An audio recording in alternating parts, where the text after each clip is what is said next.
And we're rolling. Hello and happy Wednesday to everybody out there. My name is Michael Waite. This is the OpenShift Commons Briefings Operator Hour show. This week we are fortunate enough to have with us two really fantastic people from our good friends at Zettaset. So we've got Tim Riley, who's the Chief Executive Officer of Zettaset, and Maxim Yankovitsky. I hope I got that right, Close Maxim. enough. Close enough. Hey, give him an A for effort. You're the Chief Technology Officer of Zettaset. How are you guys doing today? Great, great. Good, thanks for Thanks having for me. having us. Now you guys are both in West Coast out there in California in the Bay Area. Are you folks safe from all the swarms of locusts and wildfires and everything that's going on out there? I think we're in the downtime where we all No. prepare, waiting for the fall with the fires. And if you remember the orange sky, we've got it all. I think Benioff had a great little Twitter post about the only thing we're missing is Godzilla walking in downtown San Francisco. They said yesterday I was driving home from getting some food for my chickens at the grain store, and I looked at the moon and it was orange.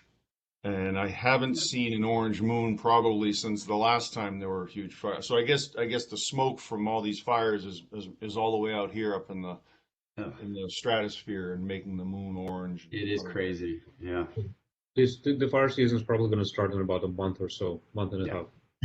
Yeah, and then you guys will get torrential downpours and then mudslides, right? Because everything's And so. then droughts. We have a 25% reduction over here. So Yeah, it's up and down, up and down. Yeah, it's exciting. It's really it's exciting. But talk about exciting. I'm excited to have you guys on here. You know, Zettaset is one of our software partners that we work with on a regular basis. You folks have a really important security play that's super important for our joint customers who are looking to modernize their IT infrastructure running, OpenShift and Kubernetes to try and get their business apps into multi-cloud environments. Um, Tell us a little bit about Zettaset.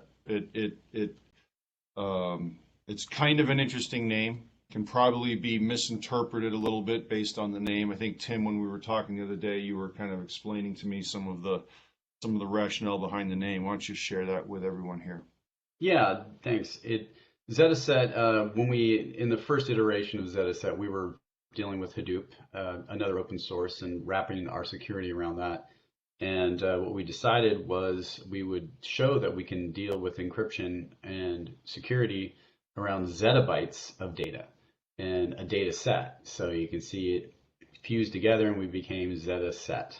Not Zetaset, Zetaset. I know some people tend to do that, and I believe that's a trillion gigabytes. So it's a lot of data. What happens when someone comes out with the next large number after Z? Does it start back over at A? I think it's yogabyte, yottabyte. I think Yoga Lucas bike. might be a little. I can't believe Lucas allowed it to happen because there's going to be something after a yottabyte too. So Yeah, yeah. So what about you? What makes you interesting? Did you get hired there at Zetaset yesterday, Tim? it feels like a blink of an eye, but yesterday became 5, 6, 7 years like that. I came in as more of a COO and was starting to build the infrastructure for the company. And at the time, like I said, we were in one iteration of it. We really pivoted the company about 2 years ago and really started to focus on what we saw as the future, which is DevSecOps, where we needed to migrate everyone. And I think that's probably when that whole industry was starting to gain steam. But we also realized there was a legacy that still needed encryption, and any way we can help RHEL and make Lux better, we want to help there as well. So when it comes to Red Hat, we have embraced you guys as great partners. You've been just as supportive to us. We just got Partner of the Year. We're very excited about that. And it's been a journey of understanding how best to protect data. I think that changes. It seems like it changes every other day, especially with the headlines that we have now. And we at Zetaset look at it and say, how can we help protect the data? We know we're not the only piece, we're not the end all be all, but we are, I would say, the next generation of data protection that with the other pieces of security We'll help extend OpenShift. We'll help have DevOps turn into DevSecOps. We'll hopefully help more production environments. And at the same time, we can still leverage our technology to the good old-fashioned RHEL and help nodes further reach out to the edge or off the planet. If we've heard a couple different ones about that too. But very excited to be the future of data protection.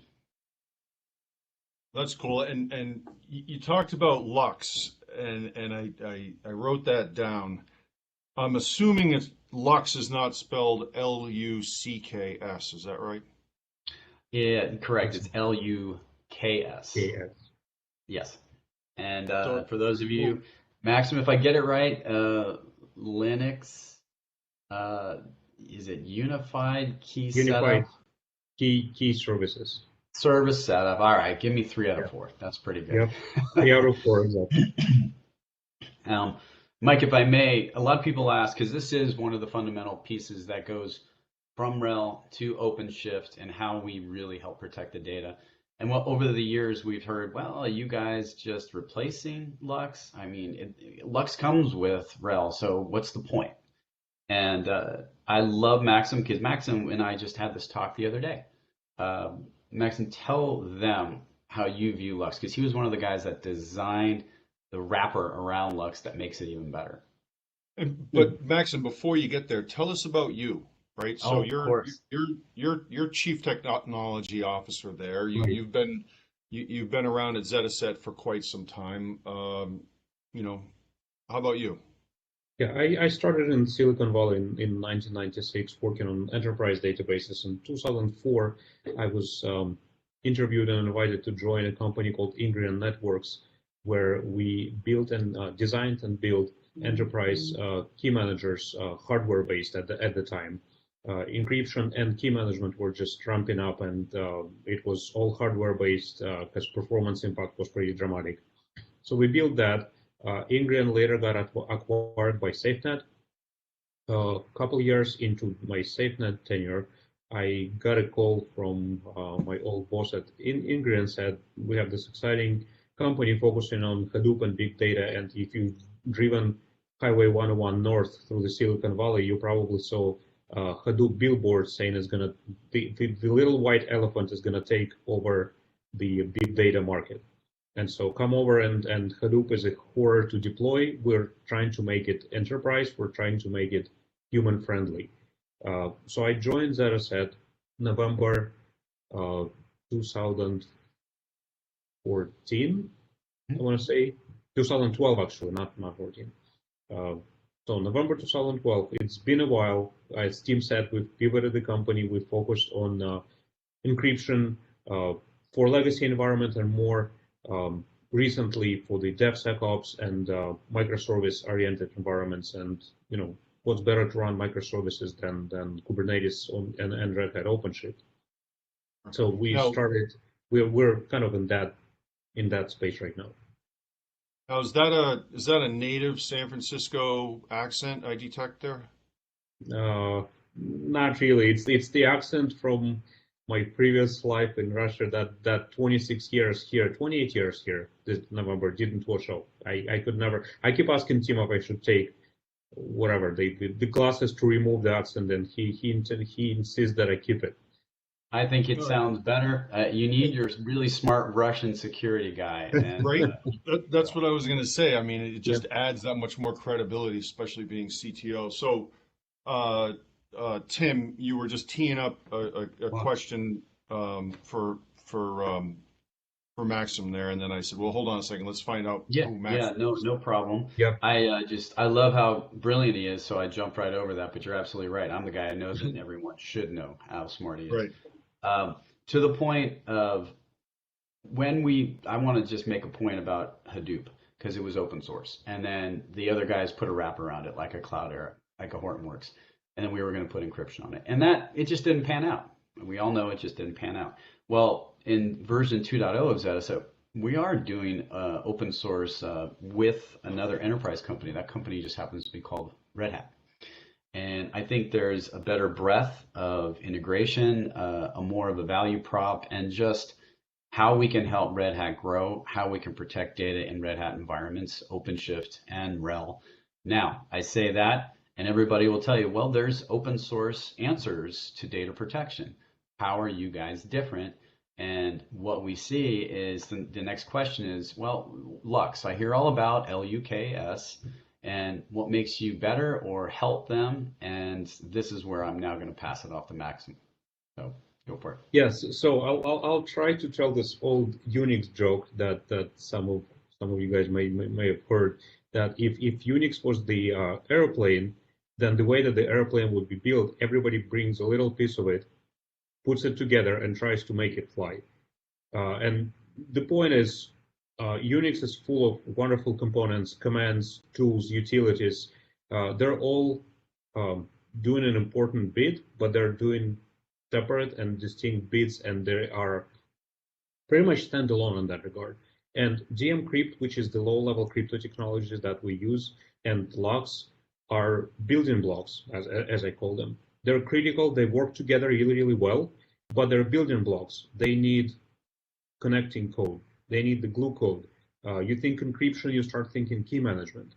Lux brings super basic, well, I wouldn't even call it key management. It brings an ability to pass keys over to dmcrypt. So you have an encryption system, you have the key management, quote unquote, system in the form of Lux, and Lux can pass the keys over to dmcrypt. Well, this is all great if I'm encrypting a laptop. This is bearable if I'm encrypting a server. If I run a server farm or a 5G set of micro data centers, and I need to protect them, I need to establish some Lux passwords, how am I going to reboot a server ever? Am I going to have to walk around the building and type in the password every time Lux boots? There are tools for that, but the point is, don't keep the keys next to the data, make the system manageable, and understand that in no scenario that it'll be a standalone server. It'll always be hundreds, if not thousands, if not tens of thousands of servers. This is where Zettaset really brings value to Lux, kind of like what Red Hat does to Linux, is to make it manageable, to make it scalable, and to make it run in an enterprise. That's what we do to Lux. We make it manageable and we make it scale. Yep. I mean, it's real simple. Red Hat is the enterprise wrapper around Linux. Zettaset is the enterprise wrapper around the basic encryption and data protection that Linux provides. It's so I started at Red Hat in February of 2002. So when I started here, we were making Red Hat Linux 6. It was like in a cardboard box. It was in retail stores, and we were selling mouse pads and T-shirts, and we actually, Red Hat wanted to figure out how to build an enterprise business model around all this momentum, this great, as Maximum said, all these people bringing little pieces together to try and put together an airplane. And so we ended up starting an office here in Massachusetts, which was our enterprise engineering office. There were 12 of us back then, and we came out with Advanced Server 2.1, which was our first version of what later became Red Hat. What's that? Red Hat Advanced Server, remember it well. Yep. Advanced Server 2.1. We made the decision to call it 2.1 because no one was going to buy version 1.0, right? Correct. And anyways, it was interesting because I used to get on an airplane. I was a sales engineer, and you sit on an airplane, and I talk to people. I'm like, hey, what do you do? Hey, I'm like, oh, I work for Red Hat, and they were like, what's that? It's really weird when I get on an airplane these days, and they're like, well, who do you work for? I'm like, I work for Red Hat, and they're like, oh, the Linux company. I'm like, well, not just the Linux company. I mean, that's we're now a cloud vendor. We have OpenStack, we have OpenShift, we have Ansible, but we certainly do have a strong reputation as being the Linux company, which I guess is a good thing.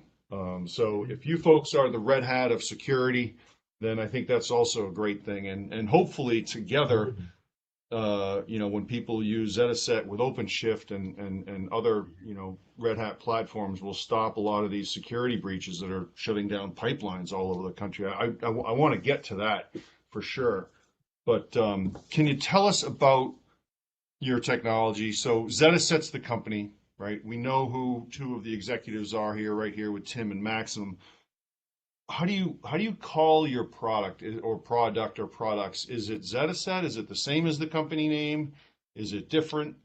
Yeah, we use Xcrypt, XCRYPT, and it is an encryption platform, the Xcrypt encryption platform. And within that, we have the management console, and we have a monitoring ability, and we then have all the various modules within it. They all work together, and we also have a virtual key manager that can exchange the keys back and forth, and the management console can track that.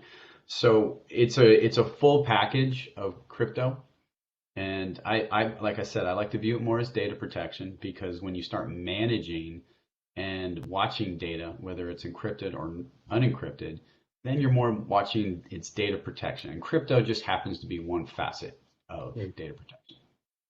We had this interesting conversation some time ago where we said, we keep saying encrypt everything, right? Encrypt everything, encrypt data in all of your environments. And then we sat down and thought, well, if you encrypt everything, how in the world do you manage that? Now that you've encrypted everything, now you've encrypted your servers, your containers, your OpenShift clusters, your 5G mini micro data centers. How do you manage all of those? And I don't just mean key management. How do you manage the encrypted objects in a meaningful way? And so we figured we're becoming not so much, we're morphing into a data protection company. Still encryption being the enabling technology, but I think what we are now is an enterprise data protection company. And Mike, one of the things we compare, just like we said, we're the RHEL. We are also, if you want to look at our management console, it's essentially satellite. Or if you're looking at OpenShift, it's Rackham. So we are trying to be the management console for data protection that integrates with both satellite and with Rackham. So, and we've had wealth of discussions with both. We're in the middle of integration with Rackham right now. We'll have that done within the next 2 months. We've got a full stack of integration across a lot of the different Red Hat offerings with Ceph, with OpenShift platform. I believe you guys now call it the Data Foundation. It's no longer a storage container. But again, just to say there, we understand that our platform needs to have all the different features and pieces that touch everything within Red Hat. And we feel like we've really come a long way with the partnership to get there.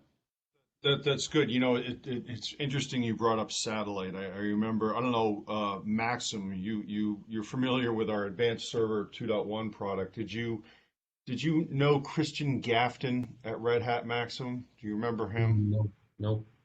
He was in charge of Red Hat Satellite. The Red Hat, it was called the Red Hat Network, and Satellite was the product. But Christian Gafton, anyone can probably look him up. I don't know where he is these days, but the guy was absolutely brilliant. But it is interesting that you bring it up, because it's one thing to go ahead and deploy Linux. It's one thing to go ahead and deploy OpenShift. It's one thing to say we're on board with hybrid multi-cloud. But if you can't manage it on day two, then you're never going to go into production. You're never going to be successful. And containers are great, but containers are getting smaller and smaller and smaller and smaller, and moving towards microservices and tens of thousands and millions of applications all standing up and shutting down. And that's why there's companies out there that have service mesh tools to help manage how you manage the management of containers. So I would imagine that you folks just must be ripping your hair out. I know clearly I have been about how do you secure an environment where customers are going whole hog into embracing microservices and cloud native everything. It's just got to be an absolute goat rodeo. I'll start. Go ahead. You start. No, you start. Okay. I think we'll tag team. All right. I think the key point here is that you kind of got to start fresh.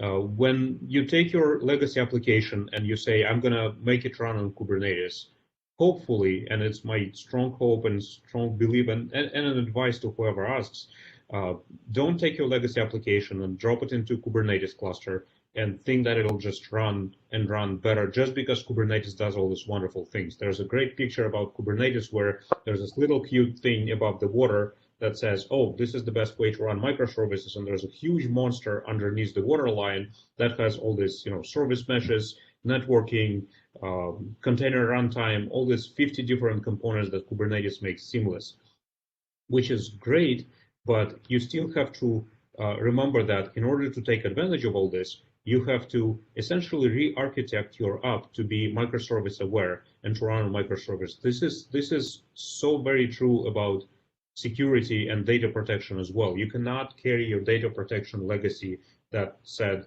encrypt servers, encrypt VMs. You cannot take this legacy products and carry it into the Kubernetes and OpenShift environments and just say, yeah, Kubernetes basically runs on Unix servers, so let's just encrypt Unix servers, and we're done. Well, we're not done. You have an illusion. You have the worst possible thing in that case, because what you do have is an illusion of security, illusion of data protection, because you're writing solutions which are not container aware. You have environments where you mentioned tens of thousand containers. Kubernetes environments designed to be multi-tenant by nature, right? You're sharing the data, you're sharing the execution step, you're sharing pretty much everything, and using legacy data protection to protect DevSecOps environments and specifically Kubernetes, you lose that level of granularity, because once you become multi-tenant, your number of attack vectors and the type of attacks are increasing exponentially.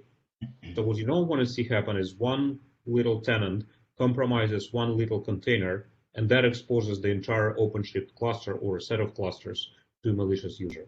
That's why, just as you re-architect your applications to run microservices, you have to think security first and re-architect your security approach to be microservices aware, Kubernetes aware, and aware of this containerized application. That's the approach we've taken at Zettaset. We didn't carry our legacy. And Mike, if I just very high, with new technology, you have to follow it with new security. You can't continue the old way, like he's saying. You have to re-architect everything. And what we've seen is, all right, you're going to come across the folks who, like you said, you pull your hair out because they just ported what they have done into this new environment. And even in those, we understand that is the world, right? You're going to have that. So our products are able to encrypt the data in place. We understand not everybody is going to jump in the right way. So yes, we're going to say, okay, here's the way that you should do it, and here's our partner OpenShift that you can put in. But for right now, do our security. If you want to then walk out as you turn the turret into where you should be with a proper DevOps, with a proper DevSecOps, we can go hand in hand with OpenShift to push that out. Flip it, maybe OpenShift is there already. And then you hit a limit on deployment where you have 10,000 nodes that you want to put out in micro data centers, which happen to be 5G. If you're in Europe, GDPR, they say, yeah, you can't put it out at the edge. You can't store data out there because it needs to be encrypted. It's got to be encrypted. So at that point, you say, again, do I use some old technology to do this in a new environment, or do I call like on the lines of Zettaset, who can encrypt and there's no performance impact and minimal at that? So again, I think we go hand in hand. You guys, I like to say, wherever the data goes, we'll follow it and protect it. Whoever manages the data will manage the security behind it and will work in concert with you. So one begets the other. I think it's a very symbiotic relationship. Tim, you were telling us that you guys got nominated for Partner of the Year. I don't believe it. You have anything there as a way to prove it, Tim? I do. Do you mind if I pull it up? Give me a second here. Maxim, you keep talking, but it's a great picture. By the way, I don't know how much of a budget you guys use, but it is phenomenal. This thing is gorgeous. I was bringing this up, and obviously this was planned. I'm looking at your background, knowing that you have, and a really cool acrylic trophy there. And then I'm looking at Maxim's background, and I'm kind of wondering why so Spartan. You guys see that? This is Yeah. the best way to Yeah, do it. It is a beautiful piece. I imagine it's a beautiful prism. I might have rainbows on all sides of my office when this thing goes. Yeah. We brought it in, Mike. We brought it in for our all hands because we yeah. finally we're back in the office, and I It's brought it sitting in to proudly say, in our office right now. Yeah, I yeah, can it's walk to the probably in next our one. office. Maxim could go run over and get it. But yeah, we were just very proud, and I wanted to tell our whole team thank you for all the great efforts you put in. It's a great product. You guys helped get us here, Yeah. and thank you for all the support on the partner side as well. Well, we're not just doing this randomly because we were like someone from your admin from Zettaset reached out to us and said, "Hey, can we have Tim and Maximo on your TV show?" I mean, there's a reason why we're doing this, right? My team works with third-party software vendors to make sure that the technologies are tested and Red Hat certified and published in our container registry, and they're available in the Red Hat marketplace, and the operators are actually built. We're talking about application orchestration and ripping your hair out, Hmm. having a Red Hat certified operator for those products which run with OpenShift allow for the true ability to deploy once and run anywhere, right? So you can put OpenShift in Amazon, you can put OpenShift in Azure, Hmm. you can put OpenShift um, in the data center, and it'll all just work because the operators help with that orchestration for day two. So I wanted to point that out that we didn't just randomly select Zettaset to be here. You guys are here for a reason, and at the end goal of this is to make, things better for our customers, right? I mean, Hmm. we need to do that in good faith. So we are live on YouTube right now. We're live on Facebook. If anyone has any questions for Tim or Maxim, you can drop them into the chat, and our magical bots will bring them on over and stick them in there. We're calling today, it's called Stump the Maxim Wednesday. So if anyone wants to feel like they can stump Maxim or Tim as it relates to data protection for multi-cloud, please feel free to step up. And we're offering up a $50 Amazon gift card for anyone who can make Maxim stumble on his words and say, "I don't know, I'm going to have to go look that up." Wow, Sounds like a that is challenge, impressive. I right? I'd like to say this because you're absolutely right about the part. While we're hopefully waiting for the stack of questions, but when it came to partnering with you guys, you're absolutely right. There was no admin that just called us or anything like that. Right. In fact, we were chosen, and I presented at GovLoop back in November. It was a great talk about the joint attack development, and the JAGD2C is the initiatives that the Department of Defense has to bring everything together and data share, and to use OpenShift to do that, and for us to encrypt and protect the data. Then, to your point, in the partner conference that was in January, we presented, co-presented, and with a healthcare integrator that we had opioid crisis and we needed to share. And the use case was simple. It was you have the healthcare provider, you have law enforcement, you have social civilian agencies, and there's a wealth of reports that'll say you can better help a human being get off of this horrible addiction if they all can share data and work as a unit to help a person. And to do that, unfortunately, there's so many regs that you can't. And they've had many conferences saying, how do we get over this? Well, OpenShift with managing containers helps, and with those containers touching all that data, if we can encrypt it so that everyone can share it, you can check the box with regulation, you now really have the benefit of a massive, massive amount of people that hopefully can get off of this. One of the items in Australia we found was Australia, I guess, was one, I did not know this. They're one of the countries that's the most impacted by opioids. And the fact that we're now working with an integrator over there that will help with all the medical facilities and the government to better allow sharing with OpenShift, we're very excited to be able to help in healthcare. I just said defense. State and local law enforcement sharing with Homeland Security, another example of that. You have to be able to exchange data. So OpenShift will get further extension if we can get encryption of the data of the persistent volumes to give people comfort. Okay. let me ask you a question. I mean, we've probably used the word OpenShift a whole bunch of times on here, but realistically, there's some companies or customers out there that aren't moving to cloud, that aren't adopting Kubernetes, and they're just fine staying with their data centers. Mm-hmm. What's the Zettaset play for a customer who is like, we're staying in our data center? Yeah, I'll start, and I imagine Maxim might have Yep. something. Simply put, if you're brick and mortar and you have your bare metal and you have your containers, maybe you don't, maybe you just have your VMs. Um, where RHEL is the only thing there, we welcome that as well because you, like we said, Lux is basic. If you want to sit there and give another level of encryption, if you have 1,000 servers in your farm, then you got to manage them all. And you have to push out policy. You have to do detection if maybe one of them has been compromised. You have to decommission one of them if something's wrong. And right now, that management console doesn't exist.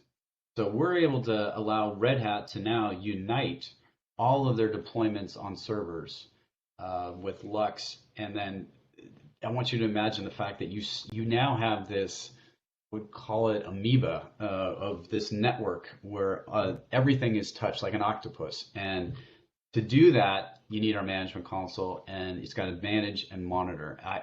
It's great. You can stop there, but again, what if you want to take that toe and dip it into the edge, which essentially is just a mini data center? And when it comes to edge computing, you can just do the same playbook, and maybe it's only 3 nodes, or maybe it's a container, a cargo container worth of a microdata. It's the same playbook. It's just smaller, and we can be lightweight with you, and we can do the management there. So it doesn't matter. I mean, that's just another playbook. But if you want, like you're saying, if you take that next leap, we can do the multiple cloud. We can do hybrid. We can do on-prem, and we can do edge. So now you've got a massive mesh, and it's all controlled in one area to protect your data. So we think we've got you covered from the basic old RHEL to the new world of OpenShift.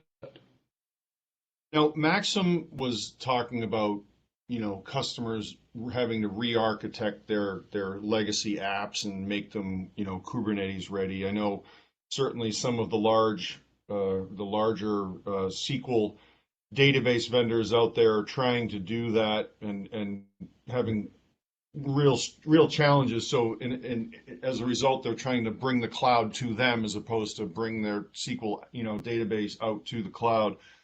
The majority of the software companies that I work with, and there's hundreds of them, are all building cloud native apps. Mm-hmm. So what do you folks see as far as, in your world, people using, say, something like a Yugabyte, which is a cloud native distributed database, or Cockroach Labs or something like that, as opposed to more of a trying to do something with a legacy SQL database? And how do you folks view that from a data protection perspective? Do you have a preference on where your security protection works better for third-party apps running on OpenShift, or does it not matter? It matters in a sense that with security, like I alluded to, being granular and being able to protect in multi-tenant environments, it's all about applying security at the right level. And when I say the right level, what I mean by that is that there's always a balance between performance and granularity and applicability. So you want to be as close as possible to the environment, but as you're raising up the stack, obviously the closest you can be to the environment is being on the application level. Now that's going to give you so much performance headache that you're just not going to be able to do that. Or you will have to modify the application source code, and you'll have the developers cranking out hundreds of hours before you can release a new version of the application. Stepping down to the database level, database vendors take their own steps to protect their databases with granular encryption. Sometimes it's too granular, sometimes it's hard to manage. But the point is, we found a sweet spot where we run, which is just below the Linux file system. And again, the Linux file system, if you're running containers, that's the copy of the Linux file system running inside the container.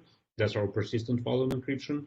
If you are in our data center product or the cloud product, we're just underneath the Linux file system. That gives you performance overhead that is so low that the application layers will likely not notice that. So we're running at a sweet spot with our encryption, and in terms of databases, that happens to be almost just below the databases that we're not really concerned about what database on what platform we're running, because we're inside just above the file system essentially.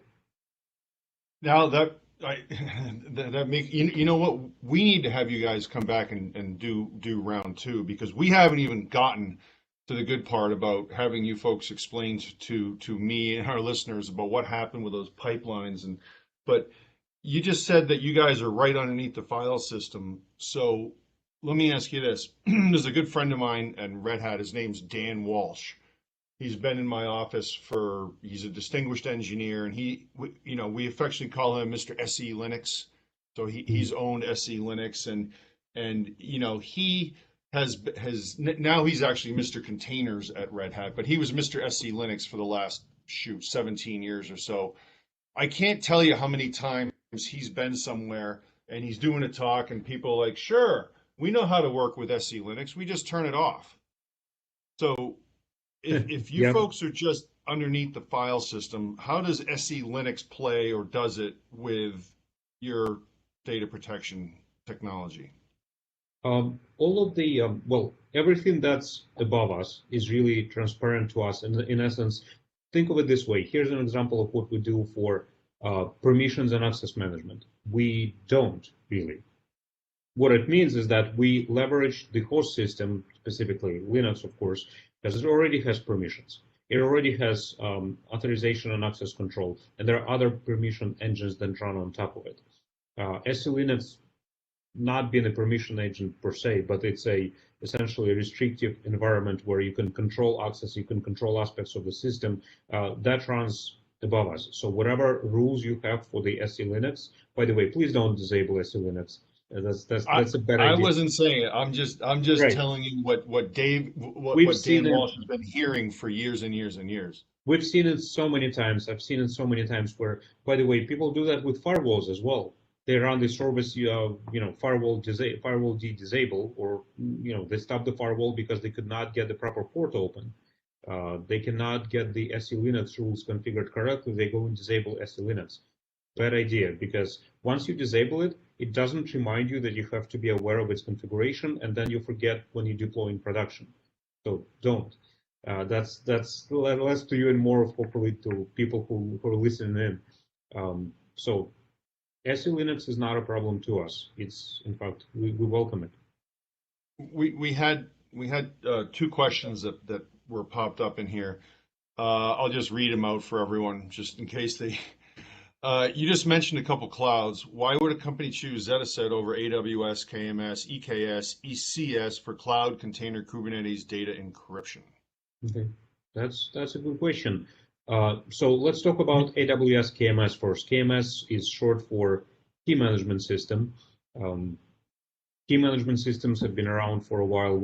I mentioned that we worked on some of those, and that was before the KMIP, Key Management Interoperability Protocol, also known as KMIP, has been introduced some time ago. And that really standardized how key managers function, what type of APIs they expose, what type of features they provide.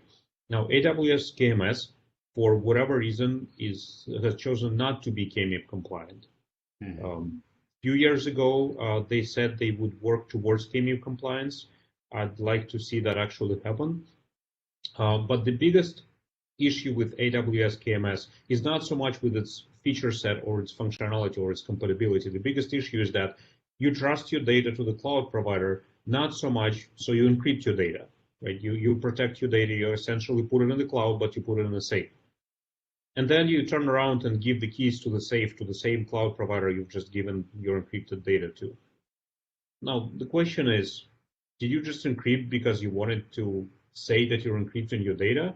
Or are you really concerned about the security of your data? And if you are, why are you giving your keys to your cloud provider? So AWS KMS, great. AWS is trying to lock you into their ecosystem, but giving you all the services, including the key management system.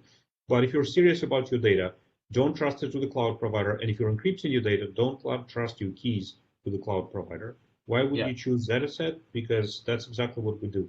You Yeah, own your Mike, keys. Maxim nailed it on the head. I mean, listen, I think we all know it's either client side or server side. And right now, and that's fine. I think some people are fine with AWS, but I, how many people, like enterprises out there, are going to be 100% in the cloud? They're more than likely still going to have they're going to have a hybrid environment. They all are. I don't think anyone will 100% trust AWS. They'll even tell you it's a shared security responsibility. And with that in mind, why wouldn't you at least control the data protection of it? So when as soon as you get into that environment, which everyone is in, management console comes in. Management console on a client side manages the on-prem and the virtual there.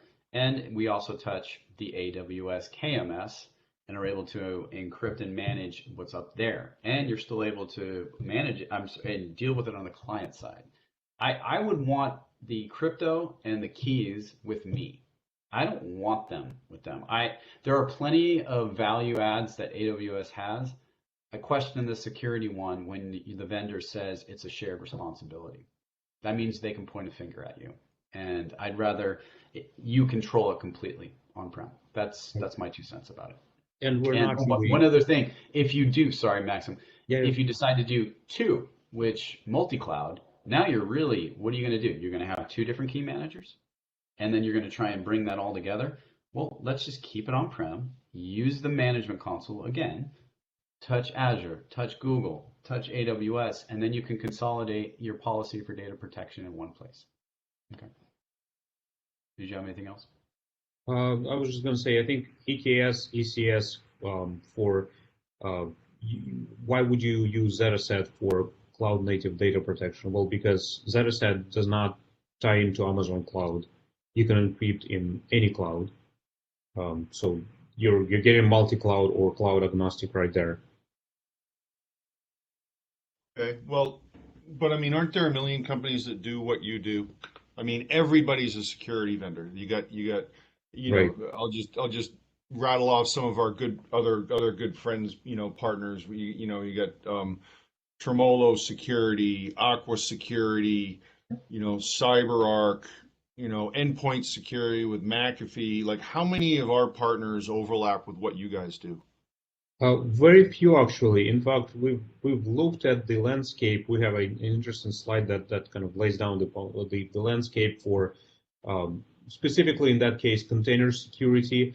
And there's so many facets to container security there that it starts with securing container images.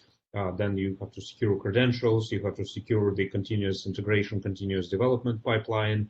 You have to maintain security while you deploy in production. It's interesting to see that lately, well, not lately, but just with the rise of Kubernetes and containers, the security focus seemed to have shifted from, to securing the container runtime, container images, basically establishing trust in the environment.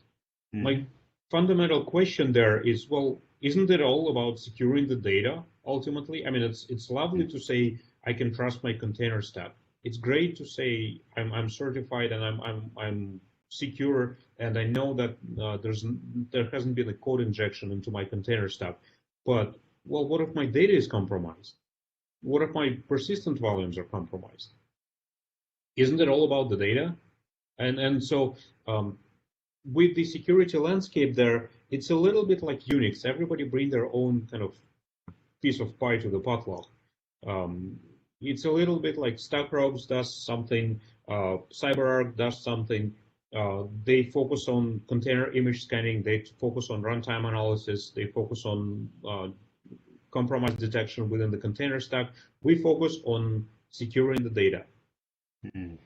So yeah, let me just if I can round out what Maxim is saying. I think when the container world came along and the adoption of it, everyone was focused on some level during the DevOps process of the integrity of a container.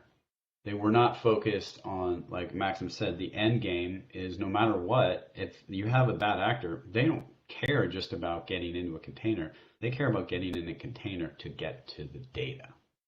So it would seem that everyone, and I totally get it. We live in a capitalism society, and the opportunity was containers need to be protected. but the end game is to get to the data. And I think that's been forgotten a little bit, and we fill that gap. To your point about partnerships, we partner with all of them, in fact, because if you need container scanning, you need integrity. To your point, we were working with StackRox even before they were acquired by you guys. So now when you add those guys, and then you add CyberArk for credentials and a couple other items, we now have a really tight little bundle. And in fact, we're just coming out with that. And we have a couple trial customers that are looking into it between OpenShift, your new advanced cluster security, otherwise known as StackRox, CyberArk, and us protecting the data. It's been well received, and we're looking at a couple different trial deployments within the next quarter or so. You know, I didn't want to bring that up, but I thought I'd talk about the elephant in the room. You know, when I started here in 2002, we made Linux.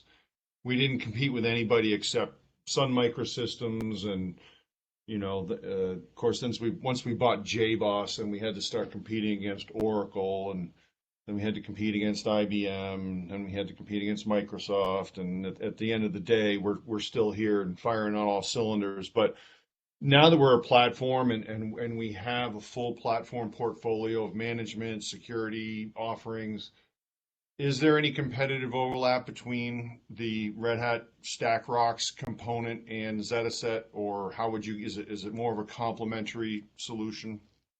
It's a very complementary solution because, you know, StackRox provides container security. We provide data security. In fact, StackRox is integrated with the advanced cluster management now. We're in the process of integration with advanced cluster management. So we complement each other really, really well. There's really no overlap whatsoever. Tim, you wanted to add something? Yeah, I think one of the items you said was there's, Mike, looking back on the different flavors that are out there. We like to, some people say, kind of like Maxim said initially, they're porting old defenses, old data protection thoughts. Hey, let me just use, I'll give the evil empire, I joke about it. But if you have VMs and you turn around and you want to encrypt them, that's great. You're encrypting a VM, but that's not granular enough. You want to at least get to the persistent volume. Do you want to get any deeper than that to the file folder? So again, this is more like a Goldilocks. Do you want to use, this is what the comparison I make from my own family so they get it. Would you rather, if you look at it as a beach and sand, the beach is the likes of VMware vSAN encryption. The other end of it is a grain of sand, which is file folder. And where Zettaset sits is the persistent volume itself is a bucket of sand. So which one do you want? Do you want minimal access, maybe too little, or do you want too much? And we feel the bucket of sand, which is the persistent volume, is the optimal place to do it. And doing that around Ceph, it's been well received within the various organizations within Red Hat.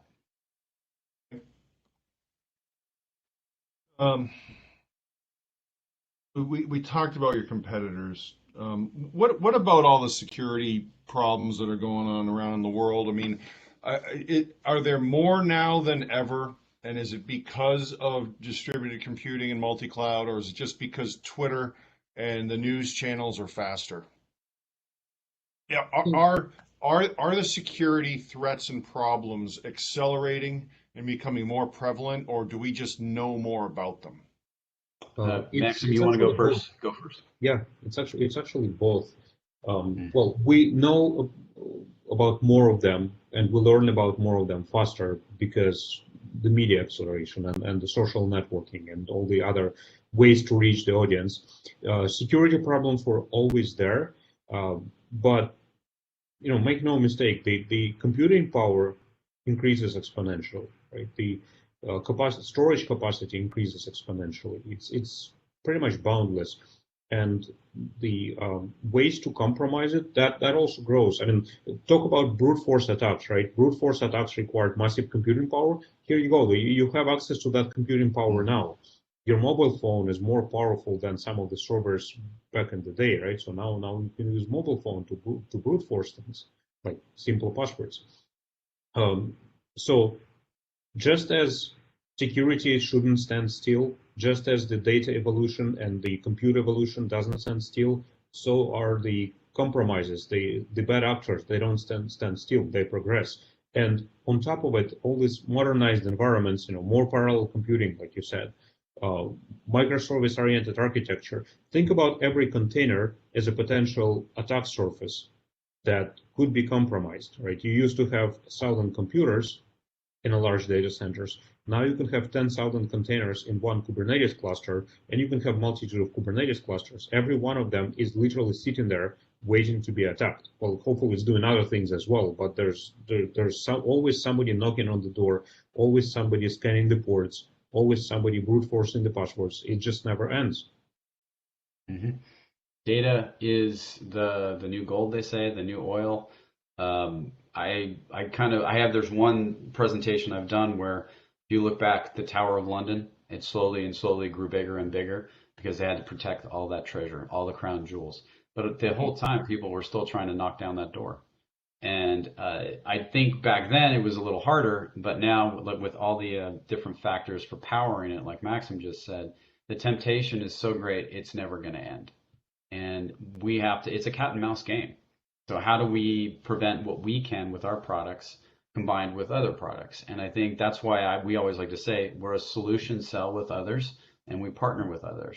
But at the end of the day, if the platform for OpenShift and containers is to touch a wealth of data, zettabytes of data, we're going to need to protect that. We're going to need to use StackRox or Advanced Cluster Service. We're going to have to use CyberArk to watch credentials and hold things.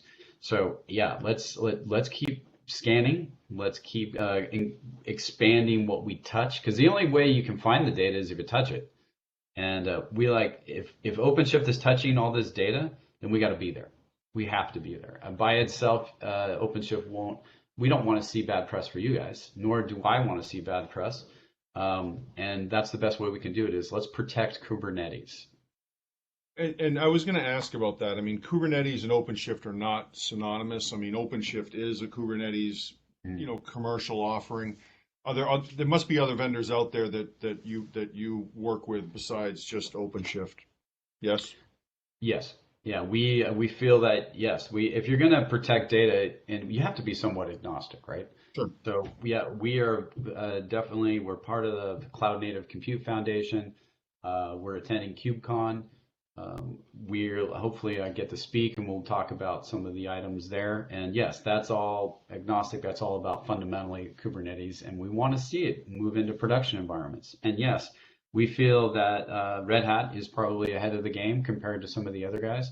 And if your push, and I heard it again from your CEO on his conference earlier this week, it's about hybrid. It's about AI. It's about software and moving to the cloud. And in all those cases, what are they going to do? They're going to deploy OpenShift to do it, and you're going to need to protect the data. And I think that's the fundamental piece of our partnership. And regardless of whether it's Kubernetes, and I would hope some folks who have Kubernetes realize that they need an enterprise wrapper, because ultimately it becomes so sophisticated it's hard to do themselves. And I know that's where your value comes in. And along the way, we want to be there as well. We have 3 minutes left. We didn't even get to half of the fun topics that I wanted to bring up because, frankly, this was great. We have a podcast series that we do. It's called Behind the App. It used to be called the Red Hat X podcast series, but then actually I started it about 4 years ago, and then Red Hat Corporate found out about it. It was kind of flying under the radar, and so they've been doing a really good job on finding all these rogue things that are going on in Red Hat. So we're now taking our podcast series and it's being merged into the fold, and it's going to be called Behind the App. Mm-hmm. And I'm wondering if maybe you guys might want to come on sometime and we do something like a War Story Wednesday.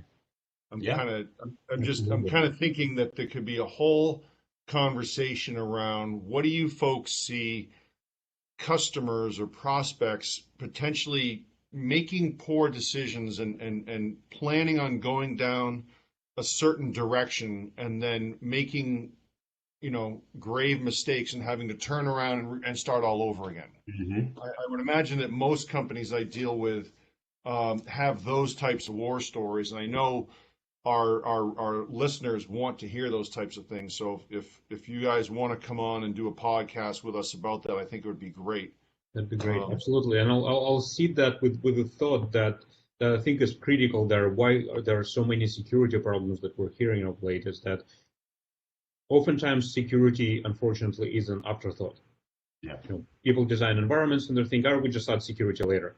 Security is an afterthought. It's a really, really bad idea. It's a lot more expensive to add. It's going to be a lot weaker. It's got to be built in. So I think this is where we would be grateful to come onto the podcast and talk more about that. Yep. I'm gonna throw up the gratuitous last slide, Tim. I know that I'm gonna say start from the current slide here. You talked about, is my screen being shared? I'm not seeing it. Not seeing it. Hold on a second. What I'm gonna now do is I'm now gonna learn how to share screens. How about now? Is it working now? You do. So you folks are planning on being in LA out at KubeCon, is that right? Correct. Yes. Are you gonna be on the floor and have a booth there?